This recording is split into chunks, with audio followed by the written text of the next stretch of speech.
Sorotan lainnya, Saudara, Sekjen PDI Perjuangan Hasto Kristianto angkat bicara soal peluang PDI Perjuangan mengusung nama Anies atau Ahok sebagai bakal calon gubernur dan calon wakil gubernur di Pilkada Jakarta 2024. Hasto bilang nama-nama Bacagub dan Bacawagub diusulkan dari DPC dan DPD partai. Dan nama-nama tersebut baru masuk proses penjaringan di tingkat provinsi sehingga Hasto belum bisa menyebut siapa nama-nama yang sedang diusulkan ranting PDI Perjuangan.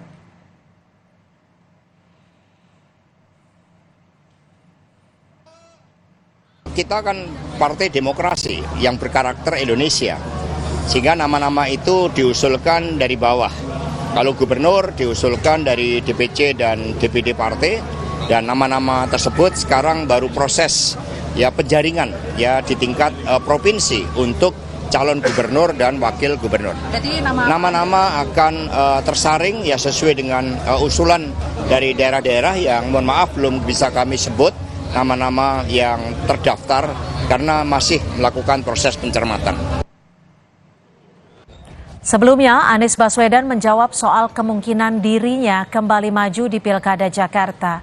Anies mengatakan semua panggilan tugas akan dipertimbangkan secara serius untuk selanjutnya akan diputuskan.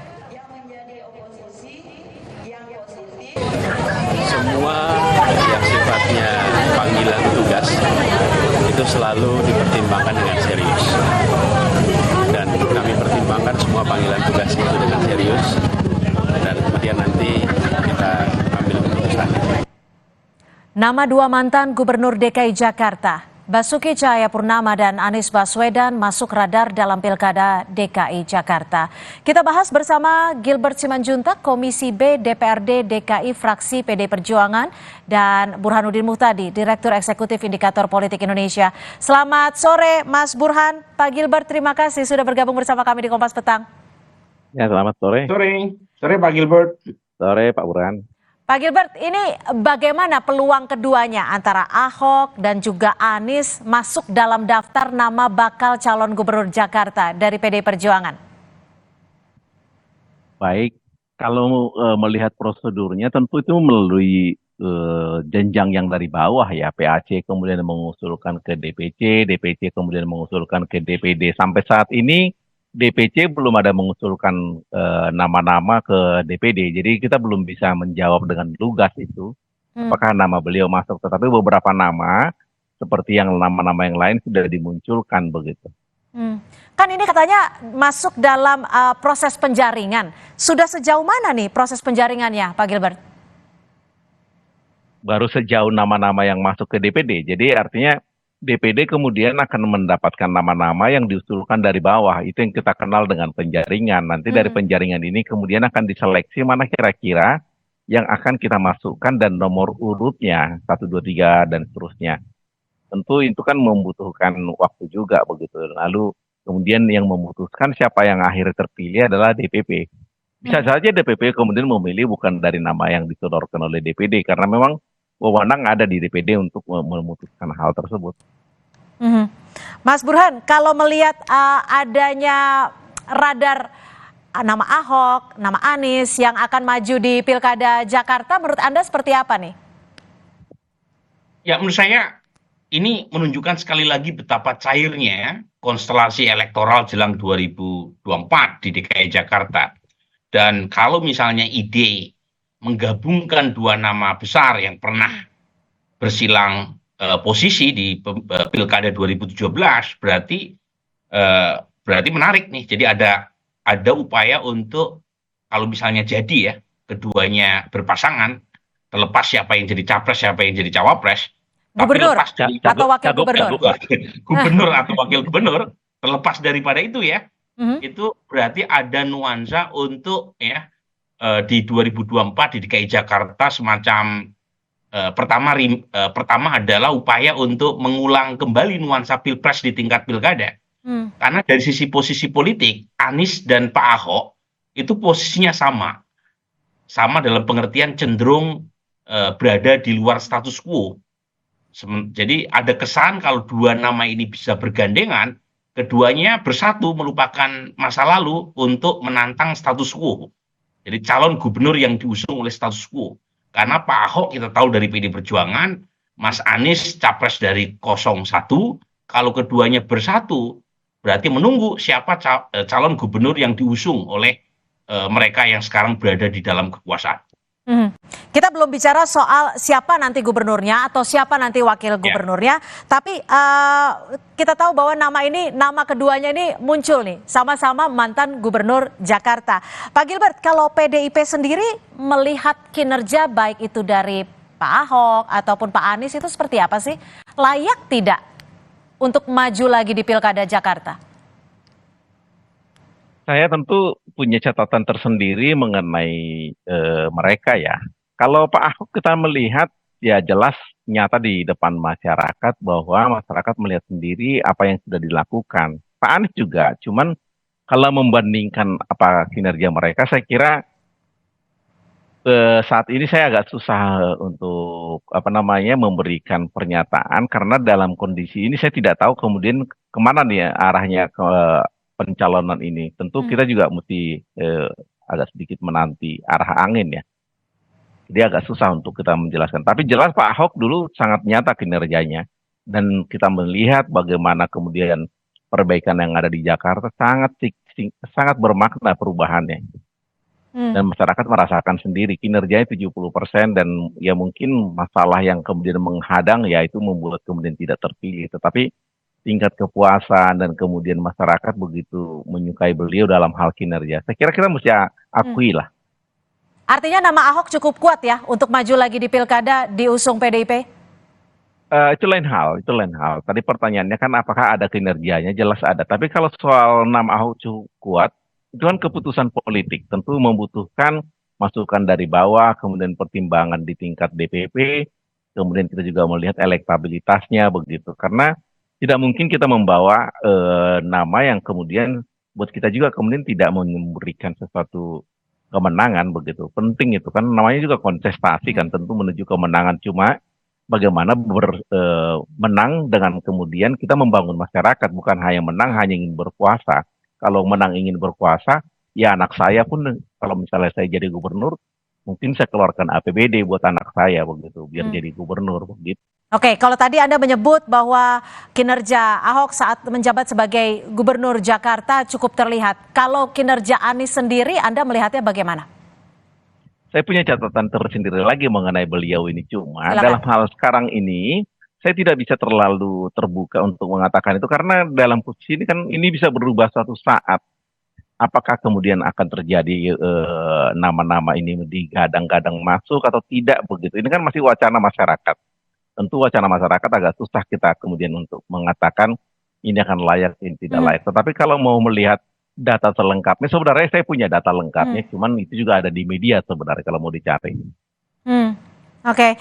Lalu apakah sosok Anies Baswedan ini sebenarnya bisa merepresentasikan dari semangat PDI Perjuangan untuk bisa bisa dikatakan melalui jalur Jakarta, tapi pembahasannya kami hadirkan usai jeda. Tetap bersama kami di Kompas Petang.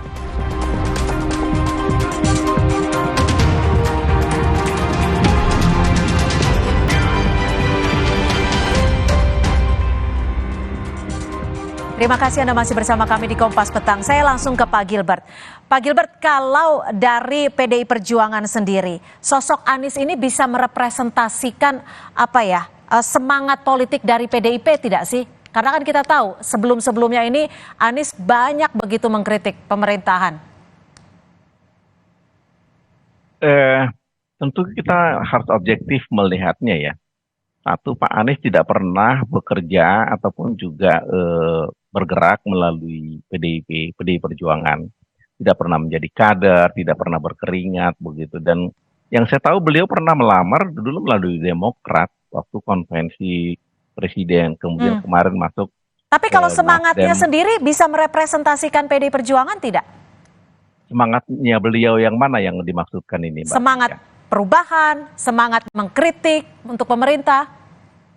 Oh, PDI Perjuangan tidak di dalam semangat perubahan mengkritik begitu, kita tidak. Semangat kita adalah semangat kebangsaan, semangat nasionalisme yang tinggi, semangat kesatuan.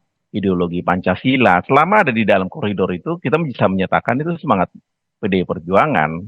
Tetapi kalau tidak ada di dalam semangat kebersamaan, tidak melihat kebersamaan dalam arti sebuah nation sebagai bangsa, itu tidak dalam posisi semangatnya PDI Perjuangan begitu. PDI Perjuangan tidak pernah melihat kemenangan menjadi sebuah target, tetapi kemudian membuat perbaikan di masyarakat karena memang negara ini dibangun untuk kepentingan masyarakat banyak begitu. Jadi masalah menang tidaknya itu memang kita akui bahwa itu sebuah target, tetapi kemudian tidak menang juga bukan berarti kita kemudian menjadi tidak ada, tetap eksis kok dari dulu. Jadi semangat itu yang mungkin kita punya begitu. Bahwa kemudian waktu Bu Mega kalah, Bu Mega juga tidak melamar menjadi gubernur begitu kan. Jadi ini semangat yang kemudian kita punya. Oke, kalau dari akar rumput sendiri bagaimana melihat nama Anies dan Ahok ini, Pak Gilbert?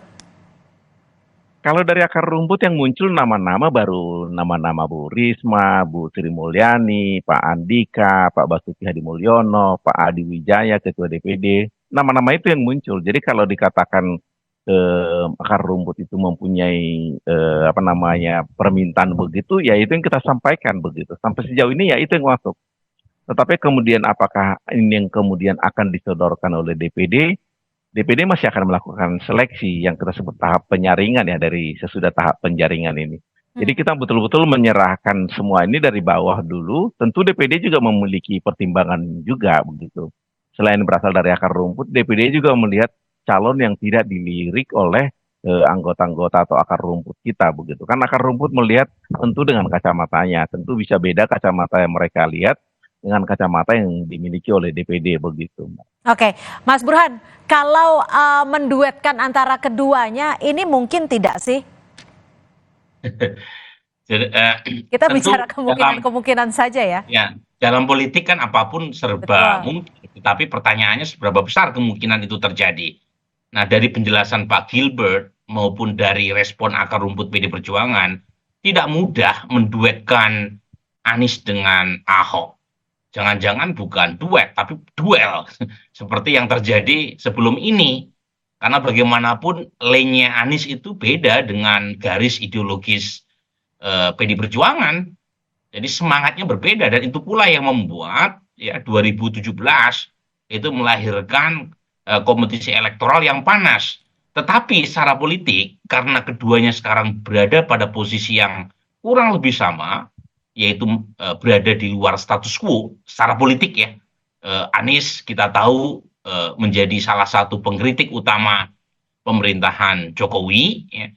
Tentu saja Pak Jokowi atau Pak Prabowo punya calon yang digadang-gadang untuk maju di Pilkada DKI Jakarta nanti. Dan pada saat yang sama Pak Ahok setidaknya meskipun belum mendapatkan tiket dari PD Perjuangan, tetapi semangatnya belakangan kan sangat kritis ya. Beliau mengkritik kebijakan Pemprov DKI di bawah Pak Heru terkait dengan penonaktifan NIK.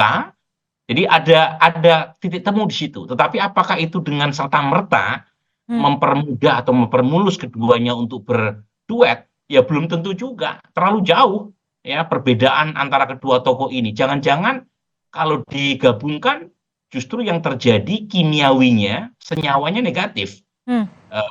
Basis PD Perjuangan menolak karena ada Anies. Ya. Basis Islamis juga menolak karena ada Ahok. Jadi ahli-ahli menambah suara tapi malah menurunkan. Ini kan sangat dipertimbangkan oleh elit PD Perjuangan. Oke, jadi masih cukup masih cukup sulit menurut perspektif Anda ya. Kalau menurut saya ini Cynthia, gimana? Wacana diet Anies dengan Ahok atau Ahok dengan Anies ini wacana yang indah di atas kertas ya, wacana media. Tetapi real politik masih sulit untuk menduetkan keduanya dalam satu pelaminan politik. Kalau elektabilitasnya sendiri, keduanya di Jakarta seperti apa menurut perspektif Anda, Mas Burhan? Sejauh ini dua-duanya masih cukup bagus ya. Keduanya bagian dari top 3, minimal dari survei saya bulan Februari ya, masih 2 bulan yang lalu memang belum punya update terbaru. Tetapi poin saya, ketika dipasangkan kan, pertanyaan yang pertama, siapa yang mau jadi cagup, siapa yang menjadi cawagup? Belum tentu Ahok bersedia jadi cawagupnya Anies, atau sebaliknya. Apakah Anies bersedia sudah turun peringkat dari capres kemudian jadi cawagupnya Ahok? Ini kesulitan teknis. Yang kedua adalah apakah basis massa dari kedua tokoh ini bersedia ketika keduanya dijodohkan? Nah, ini kan pertanyaan yang tidak mudah untuk dijawab dan saya belum punya data surveinya itu. Apakah senyawanya positif atau negatif ketika dua tokoh ini dijodohkan?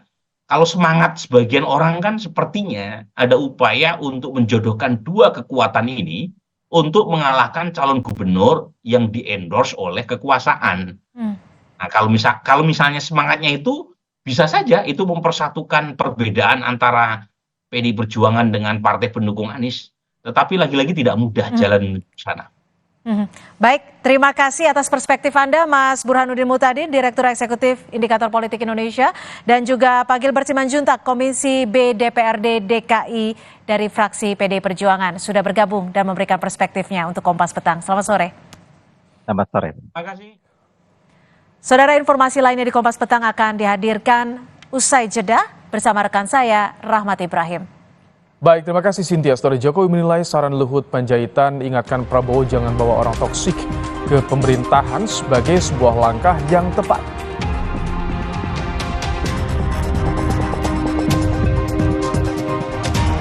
Wakil Presiden terpilih Gibran Rakabuming Raka tak persoalkan langkah Ganjar Pranowo yang memilih jadi oposisi pemerintahan mendatang.